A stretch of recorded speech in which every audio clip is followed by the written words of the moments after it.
nhiều bình thường tới hai bên đều chia phụ mình đái ao tầm lại từ lừa cừu nó khăng xong trái chiên phải cho bọn nó cả bỏ để là hội mình bịa mùi chơi ta cho ta cho ăn màu vinh chuyện đó អរគុណមែនទែនសម្រាប់ការចំណាយពេលវេលាចូលរួមនៅក្នុងកិច្ចសម្ភាសន៍នៅថ្ងៃនេះបងតាមដែលដឹងបងជាមនុស្សដែលនៅក្នុងវិស័យអប់រំនេះយូរឆ្នាំមកហើយបើតែចង់ត្រឡប់ទៅកាន់កម្មារភាពរបស់បងបន្តិចឲ្យបងជួយចែករំលែកបន្តិចថាការពីបងនៅពីក្មេងនោះតើបងទទួលបានការអប់រំដិតដល់ឬទេបើធៀបជាមួយនឹងការអប់រំរបស់ក្មេងៗនៅក្នុងពេលបច្ចុប្បន្ននេះបាទអរគុណច្រើនសំណួរល្អមែនទែនគឺជាអ្វីដែលទោះបីតែក្នុងការងារអប់រំឥឡូវបច្ចុប្បន្នកាលនេះខ្ញុំក៏នៅឆ្លុះបញ្ចាំងអាហ្នឹងការអប់រំដែលយើងទទួលបានកាលពីមុនចំនួនឆ្នាំ8ជាង9ជាងហើយជាមួយនឹងបច្ចុប្បន្នកាលឆ្នាំ2000ជាងនេះ2026នេះអញ្ចឹងបានថាការពីមុនខ្ញុំគិតថាការអប់រំពីមុនដូចជាភាពជិតស្និទ្ធរវាងគ្រូហើយជាមួយអាណាព្យាបាលបានល្អប្រសើរ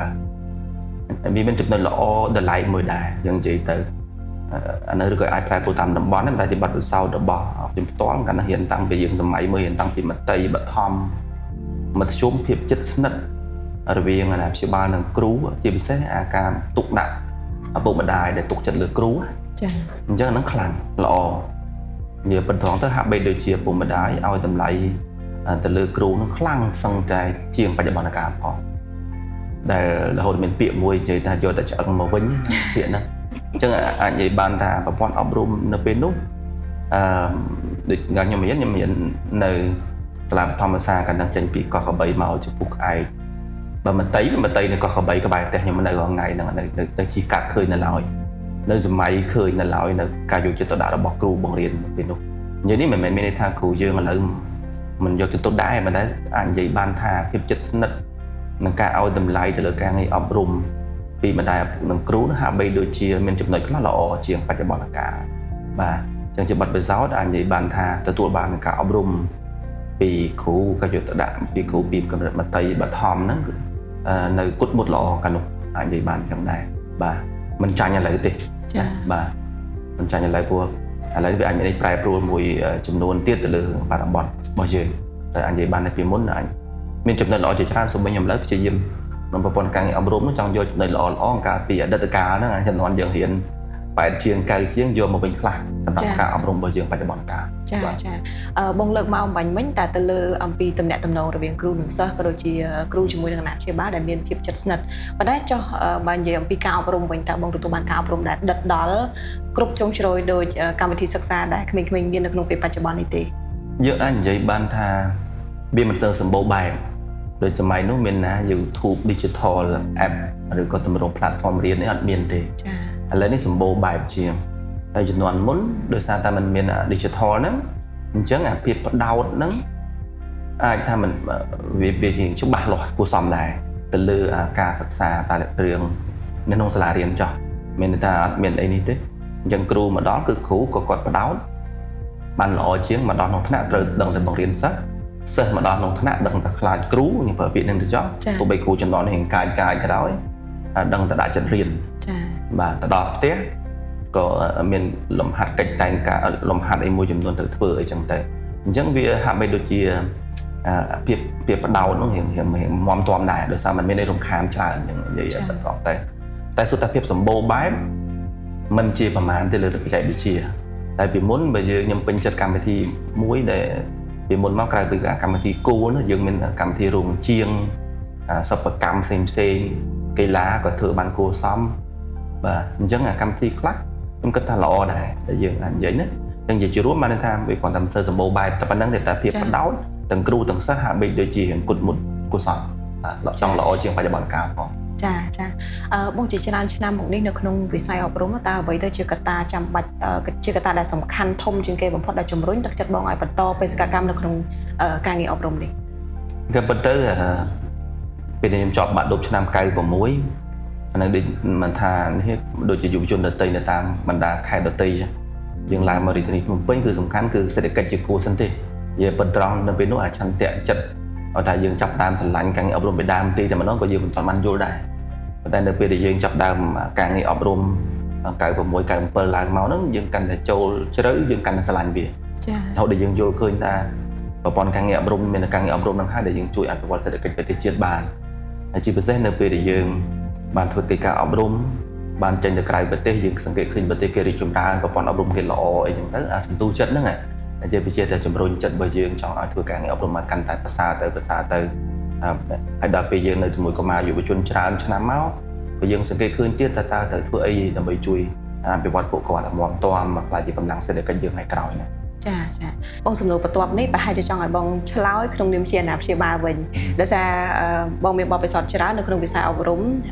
យើងធ្វើការជាមួយនឹងសាលាច្រើនយើងមានបណ្ដាញអប់រំច្រើនប៉ុន្តែក្នុងនាមបងជាអាណាព្យាបាលវិញនៅពេលដែលជ្រើសរើសសាលាឲ្យកូនរៀនតើបងមើលទៅលើចំណុចសំខាន់អីខ្លះដែរបើខ្ញុំមានកូនរៀនទាំង3នាក់នៅបណ្ដាញសាលារៀនរបស់ Westline ដែរមាន2រៀននៅសាលារៀន Westline មានម្នាក់រៀននៅសាលា Forestier International School សាលាអន្តរជាតិរបស់យើងអញ្ចឹងក្នុងនាមជាឪពុកម្ដាយខ្ញុំមើលសំខាន់ទៅលើកម្មវិធីសិក្សាបាទព្រោះពីមុនមកសាលារៀនឯកជនពីមុនមិនសូវអាចថាយើងចំណេះដឹងរបស់យើងរៀងខ្លួននៅមានកម្រិតនៅឡើយគាត់តែបើកតាថ្នាក់មានតុកអីថ្នាក់រៀនសិស្សអើតាមប្រអួតបង្កប់ឈ្មោះផងជំនាន់នោះចាបាទរៀនតាមសភៅនេះតាមសភៅជាគោលប៉ុន្តែវាពេលខ្លះវាអត់ឈ្មោះនាំសិស្សទៅណាអញ្ចឹងហើយបានជាខ្ញុំឲ្យតម្លៃទៅលើកម្មវិធីសិក្សាចាសូម្បីបណ្ដាញសាលារៀនរបស់យើងមិនថាសាលារៀន Westline សាលារៀន Northline ឬក៏សហគមន៍21ឬក៏សាលា Forestier យើងផ្ដោតលើកម្មវិធីសិក្សាតែម្ដងព្រោះកម្មវិធីសិក្សាมันវាមានភាពពេញលេញវាឆ្លុះបញ្ចាំងពី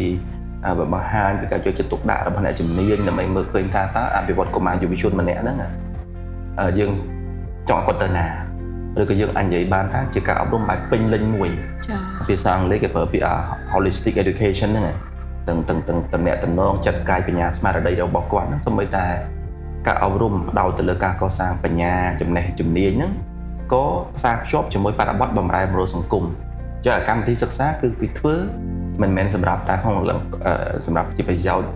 រយៈពេល5ឆ្នាំឬក៏3ឆ្នាំឬក៏បច្ចុប្បន្នកាលទេគឺមើល10-20ឆ្នាំទៅមុខអញ្ចឹងហើយបានជាសាលាដែលល្អត្រូវតែមានកម្មវិធីសិក្សាល្អពេញលេញមួយដូចបណ្ដាញសាលារបស់យើងកម្មវិធីខ្លះយើងយកមកពីក្រៅតែកម្មវិធីជាតិរបស់យើងក៏មានអញ្ចឹងយើងដាក់បញ្ចូលកម្មវិធីជាមួយអន្តរជាតិមួយចំនួនអីចឹងទៅអញ្ចឹងវាបានភាពពេញលេញមួយដើម្បីប្រកាសវិជាថាសិស្សគាត់មានចំណេះជំនាញគ្រប់ដើម្បីអាចរស់នៅឬក៏ធ្វើការឬក៏ប្រកបមុខរបរទៅថ្ងៃក្រោយបានចាបងខ្ញុំសំណួរមួយនេះខ្ញុំចង់លើកអំពីបទពិសោធន៍ផ្ទាល់ខ្លួនខ្ញុំកាលពីនៅក្មេងៗដែលខ្ញុំរៀននៅថ្នាក់បឋមសិក្សានៅវិទ្យាល័យផ្សេងៗហ្នឹងដែលកាលនោះខ្ញុំចាំបានថាទាំងឪពុកម្ដាយទាំងគ្រូបង្រៀនគឺគាត់ផ្ដោតសំខាន់ទៅលើចំណាត់ថ្នាក់ចុះមកដល់បច្ចុប្បន្នវិញបងក្នុងនាមជាអាណាព្យាបាលផងនិងក្នុងនាមជាអ្នកនៅក្នុងវិស័យអប់រំនេះផងតើបងយល់ថាចំណាត់ថ្នាក់នៅតែសំខាន់ទៀតទេឬមួយក៏មានរឿងផ្សេងៗទៀតដែលសំខាន់ជាងចំណាត់ថ្នាក់ឬមួយក៏ប្រហាក់ប្រហែលគ្នាក៏ពិតឪពុកម្ដាយបច្ចុប្បន្នកាលក៏នៅតែគិតរឿងចំណាត់ថ្នាក់ហ្នឹងហើយក្រសួងអប់រំខ្ញុំគិតថាគាត់ក៏កំពុងតែពិចារណាចំណុចនេះជាតម្រូវការរបស់មន្ទីរអប់រំនានាតែងតែឲ្យមានត្រាងចំណាត់ថ្នាក់ចាចំពោះខ្ញុំផ្ទាល់ខ្ញុំគិតថាដូចជាមិនគ្រប់ជ្រុងជ្រោយទេហើយខ្ញុំមិនសូវជាគ្រប់គ្រងទេទៅលើរឿងការចាត់ចំណាត់ថ្នាក់ក្នុងសិស្សមួយថ្នាក់20-30នាក់រួចហើយមាន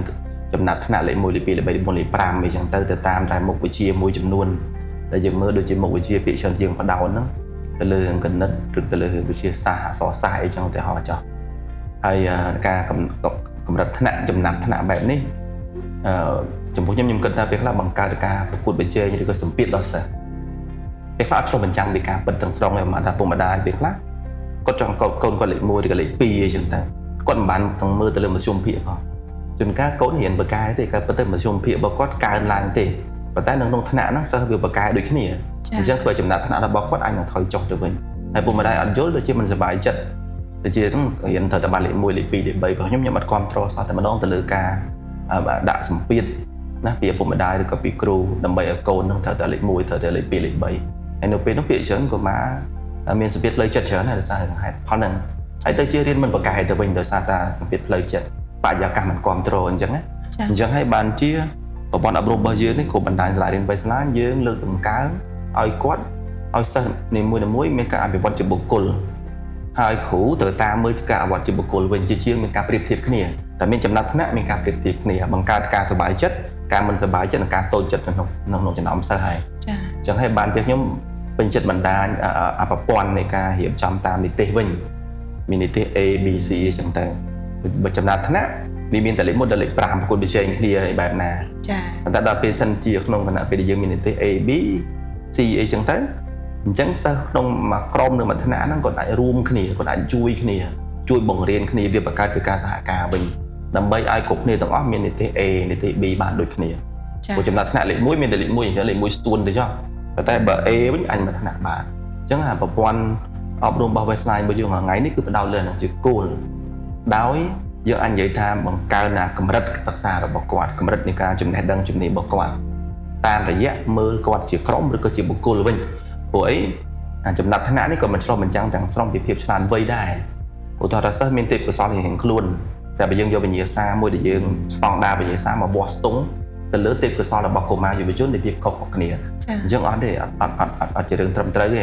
ព្រោះពេលខ្លះទៅគាត់មានបំណិនទិញឬមានបំណិនគិតអីបានច្រើនប៉ុន្តែគាត់មានបំណិននៅក្នុងការដែលធ្វើជាជំនាញវិញទៅអត់ចោះឬបើមិនអញ្ចឹងទេយើងគួរតែលើកដំកើងនិងកោតសរសើរដល់កុមារយុវជនទាំងឡាយណាដែលគាត់មានបំណិនឧទាហរណ៍ទៅកីឡាទៅចោះយើងគ្រប់គ្នាទាំងអស់ពេលខ្លះនៅប្រកួត World Cup ចិត្តមកដល់ទៀតឧទាហរណ៍ចាយើងសប្បាយចិត្តនៅពេលដែលមានកីឡាករណាមួយតំណាងជាតិបើជាទោះតែគាត់បកកែគណិតវិទ្យាទេបកកែរូបទេឬក៏កែអក្សរសាស្ត្រខ្មែរទេមិនប្រកបទេតែគាត់មានបំណិនរាងកាយគាត់ល្អអញ្ចឹងគាត់គួរទៅផ្នែកខាងកីឡាត្រូវទៅលើកស្ទួយគាត់តែបំណិនកូនណាឧទាហរណ៍ទៅលើសិល្បៈតន្ត្រីទៅចុះយើងមិនមោទនភាពសប្បាយចិត្តនៅឃើញតារាចម្រៀងនៅប្រទេសគេល្បីចុះហេតុអីបានជាមិនលើកដំកើងកុមារយុវជនរបស់យើងដែលមានបំណិនតន្ត្រីកីឡាសិល្បៈហ្នឹងអញ្ចឹងវាអត់ឆ្លោះបញ្ចាំងគ្រប់រឿងប្រទេសកុសលកុមារផ្សេងៗគ្នាអញ្ចឹងជារួមខ្ញុំមិនសូវជាគ្រប់គ្រងទេទៅលើរឿងចំណាត់ថ្នាក់នេះតែខ្ញុំសូមថាទៅលើកម្រិតនៃការសិក្សាវិញទៅតាមឧបនិស្ស័យរបស់សិស្សម្នាក់ៗណាល្អជាងចាបានន័យថាជាជាងការប្រកួតប្រជែងគ្នាយើងលើកទឹកចិត្តឲ្យសិស្សានុសិស្សមានការសហការគ្នាដើម្បីទទួលបានកម្រិតសិក្សាឬក៏កម្រិតនៃការអប់រំនឹងល្អព្រមគ្នាតែម្ដងចាជាអ្នកនៅក្នុងវិស័យអប់រំផ្ទាល់ហើយយើងមានសាលាមានសាខាច្រើនមែនទែនពីបងផ្ទាល់បងចង់ឃើញទៅថ្ងៃខាងមុខសិស្សានុសិស្សយើងคล้ายទៅជាធនធានបែបណាដែរអ្វីដែលខ្ញុំសម័យដូចជាចក្ខុវិស័យរបស់ខ្ញុំជាបុគ្គលក៏ដូចជារបស់ក្រុមហ៊ុន Westline ទាំងមូលគឺចង់ឃើញកុមារយុវជនម្នាក់ៗហ្នឹងគាត់មានគុណភាពគាត់អាចថារះនៅក្នុងចិញ្ចឹមចិញ្ចាចជួយលើកដំកើងជាតិយើងនិយាយចេះមានន័យថាសម័យមកឃើញបុគ្គលណាម្នាក់ក្រោយជាសិស្សដែលធ្លាប់រៀននឹងយើងខ្លាយទៅជាវិជ្ជបណ្ឌិតដ៏អស្ចារ្យម្នាក់ដែលអាចជួយជីវិតប្រជាជនបានច្រើនខ្លាយទៅជាដូចខ្ញុំនិយាយអំបញ្ញមិញកីឡាករដ៏ឆ្នើមស្ថាបត្យករដ៏អស្ចារ្យម្នាក់ហើយមិនទាន់នៅក្នុងស្រុកទេឲ្យល្បីនៅក្នុងទូតនឹងឆាកអន្តរជាតិផងដែរព្រោះប្រទេសជាតិមួយអាចរីកចម្រើនឬក៏ល្បីល្បាញនៅលើឆាកអន្តរជាតិគេទទួលស្គាល់ស្មើមុខស្មើមាត់គេឲ្យតម្លៃទៅបានលុះណាតែប្រជាជនយើងខ្លះប្រជាជនយើងគឺចេញពីកុមារយុវជននឹងហើយអញ្ចឹងមិនចង់ឃើញអញ្ចឹងចង់ឃើញថាសិស្សយើងណាម្នាក់ដែលចេញទៅណាឡើងលើឆាកអន្តរជាតិទទួលបាននៅស្នូលអបអរសាទរដោយសារសមិទ្ធផលគាត់ចា៎បាទខ្ញុំគិតថាហ្នឹងគឺយើងចង់បានចឹងគាត់ថាយើងព្យាយាមធ្វើនៅសមត្ថកិច្ចក្នុងវងដែលយើងអាចធ្វើបានព្រោះយើងមានតែមត្តេយ្យបឋមហើយជាមួយនឹងមធ្យមសិក្សាចា៎អញ្ចឹងហើយយើងខំប្រឹងអស់ពីសមត្ថភាពដើម្បីកសាងមូលដ្ឋានគ្រឹះហ្នឹងពីបឋមអប់រំទៅលើចរិយាសម្បត្តិផ្សេងសុខភាពរាងកាយផ្លូវអារម្មណ៍ចិត្តអីរបស់គាត់ហ្នឹងទៅដល់មធ្យមរបស់យើងបណ្ដុះទៅលើជំនាញបច្ចេកទេសក៏ដូចជាជំនាញវិទ្យាសាស្ត្រសង្គមផ្សេងៗដើម្បីប្រកបវិជ្ជាថាគាត់ទៅឧត្តមសិក្សាបានល្អរៀនចូលសាកលវិទ្យាល័យល្អបានអញ្ចឹងទៅព្រោះខ្ញុំនៅតែជឿជាក់ថាសាលាល្អជាកត្តាសំខាន់មួយដែរដើម្បីដុសខាត់នៅទេពកោសល្យឧបនិស្ស័យរបស់គាត់ដែលមានពីកំណើតអញ្ចឹងត្រូវការប្រព័ន្ធអប់រំមួយល្អដែរអញ្ចឹងមិនថាសាលាក្នុងស្រុកឬក៏នៅខាងក្រៅស្រុកទេយើងចង់ឲ្យកូនសិស្សនោះគាត់បានចូលទៅក្នុងមជ្ឈដ្ឋានអប់រំដ៏ល្អមួយណាអញ្ចឹងនេះគឺជាអ្វីដែលយើងធ្វើសិនជាគាត់បានចូលទៅដល់មហាវិទ្យាល័យល្អហើយឬក៏ចូលរៀនណាបើសិនគាត់មិនអាចមានឧបនិស្ស័យទេពកោសល្យទៅមហាវិទ្យាល័យបានក៏គាត់អាចទៅផ្នែកបច្ចេកទេសវិជ្ជាជីវៈជំនាញឲ្យច្បាស់ណាបើសិនគាត់ព្រោះឥឡូវនេះក្រសួងគាត់បានបង្កើតជាជំរើសទី3ពីមុនមានតែជំរើសផ្នែកខាងវិទ្យាសាស្ត្រមួយទៀតជំរើសផ្នែកខាងសង្គមឥឡូវមានជំរើសទី3គឺជំរើសបច្ចេកទេសវិជ្ជាជីវៈព្រោះកូនខ្លះគាត់អត់អាចទិញមេរៀនចាំបានបកកែគិតអីដូចគេប៉ុន្តែគាត់បកកែធ្វើរហូតចោះអញ្ចឹងក៏យើងត្រូវជំរុញគាត់ឧទាហរណ៍ថាគាត់អាចខ្លាយទៅជាងឡានបច្ចេកទេសវិជ្ជាជីវៈគាត់អាចខ្លាយទៅជាតកែការ៉ាស់ឡានបានបាទដូចយើងដែលខ្ញុំដែលយើងមើលប្រវត្តិនៃឡាន Rolls Royce គឺចេញពីក្មេងម្នាក់តែក្មេងតែគាត់បច្ចេកទេសមេកានិកឡានទេប៉ុន្តែគាត់ចង់បានឡានដ៏ល្អមួយឥឡូវគិតមើលឡាន Rolls Royce តម្លៃរាប់លានដុល្លារ ចឹងយើងចង់ឃើញអញ្ចឹងនឹងចង់ឃើញថាកុមារយុវជនកម្ពុជារបស់យើងខ្លាយទៅជាភ្នាក់ងារនៃការផ្លាស់ប្ដូរជំរុញសេដ្ឋកិច្ចកម្ពុជារបស់យើងគ្រប់គ្នាទាំងចាបានន័យថាប្រព័ន្ធអប់រំរបស់យើងគឺកាន់តែទូលំទូលាយមិនត្រឹមតែជាការជំរុញឲ្យសិស្សទៅរៀនមុខវិជ្ជាវិទ្យាសាស្ត្រមុខវិជ្ជាសង្គមទេយើងក៏មានការបណ្ដុះបណ្ដាលជំនាញវិជ្ជាជីវៈផ្សេងៗទៀតទៅតាមទេពកោសល្យទៅតាមឧបនិស្ស័យជំនាញរបស់គាត់ដែលគាត់មានរៀងៗខ្លួនបងខ្ញុំមានមួយសំណួរដែលខ្ញុំសង្កេតឃើញខ្លួនឯងផ្ទាល់ដូចជាឃើញបងទៅតែ share រូបភាពមួយសន្លឹកអំពីកូនសិស្សម្នាក់ដែលគាត់កំពុងតែរៀបចំស្បែកជើងដាក់នៅក្នុងទូតើវាសំខាន់យ៉ាងម៉េចដែរដែលគ្រាន់តែជាទម្លាប់យកស្បែកជើងទុកដាក់នៅលើទូមួយដែលវាប៉ះពាល់ទៅដល់អរិយាប័ត្រនៃការរស់នៅគាត់យ៉ាងម៉េចដែរបើហេតុតែយើងអាចធ្លាប់ឮឬក៏យើងអាចជឿទេដែលយើងអាចនិយាយបានថាទម្លាប់ចរិតហ្នឹងវាបង្កើតឬក៏កំណត់វាសនាយើងចាវាសនាយើងជាបុគ្គលក្រុមគ្រួសារយើងប្រទេសជាតិយើងក៏ដោយចេញពីចរិតលក្ខណៈនេះចេញពីចរិតហើយតើចរិតហ្នឹងចេញពីណាវាចេញពីទម្លាប់វាជាបណ្ដុំនៃសកម្មភាពអញ្ចឹងអាសកម្មភាពទី1ទី2ទៅប្រយ័ត្នហើយការដែលបង្កើតទម្លាប់ចរិតលក្ខណៈវប្បធម៌បុគ្គលរបស់យើងទៅជាវប្បធម៌បុគ្គលនៅពេលដែលយើងចេញធ្វើការនោះគឺចេញតាំងពីតូចហ្នឹងហើយជាពិសេសនៅពេលដែលនៅក្នុងវ័យមត្តេយ្យបឋមនេះអាហ្នឹងហើយគឺជាវ័យដែលយើងត្រូវតែវឹកហាត់បង្កើតនៅចរិតទម្លាប់ល្អអញ្ចឹងហើយបានជាខ្ញុំដើរមើលនិយាយតាមតរគ្រូរបស់យើងក៏ដោយសូមតែការតម្រៀបស្បែកជើងហ្នឹងក៏ដោយវាមិនមែនគ្រាន់តែថារៀបឲ្យមានសណ្ដាប់ធ្នាប់ទេតែគឺជាការវឹកហាត់ខួរក្បាលរបស់យើងពីនៃរបស់យើងបង្កើតជាទម្លាប់មួយថារៀបឲ្យបានល្អកិច្ចកាយក៏ដោយធ្វើឲ្យមានសណ្ដាប់ធ្នាប់អញ្ចឹងមិនថាស្បែកជើងមិនថាតកាយាល័យមិនថាផ្ទះមិនថាកិច្ចការ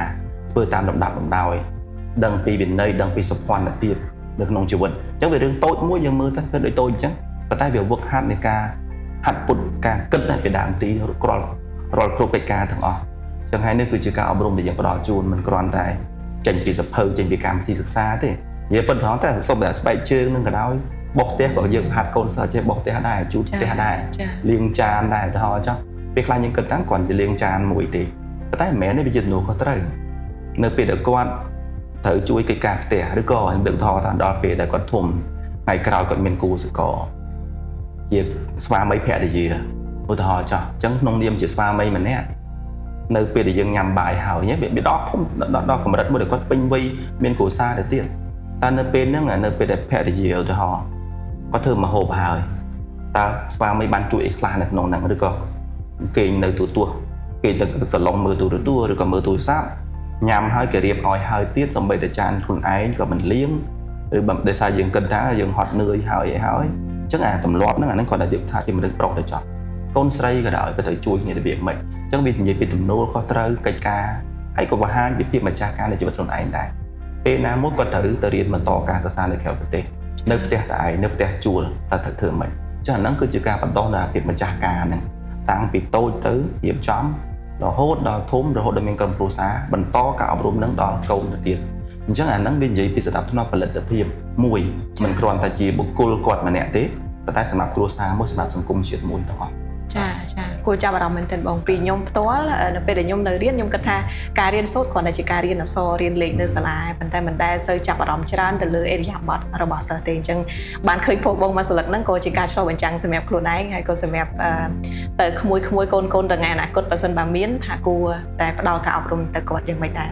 ជជែកជាមួយបងថ្ងៃនេះខ្ញុំបានចំណេះដឹងមួយផ្នែកទៀតហើយទៅលើការអប់រំពី Westline ដែលយើងមានសាខាច្រើនមែនទែនហើយយើង design វាទៅតាមកម្រិតជីវភាពរបស់អាណាព្យាបាលនីមួយៗអញ្ចឹងអរគុណមែនតើបងជាថ្មីម្ដងទៀតសម្រាប់ការចូលរួមនៅក្នុងកិច្ចសម្ភាសន៍នៅថ្ងៃនេះចាសូមជម្រាបលាបងបាទអរគុណ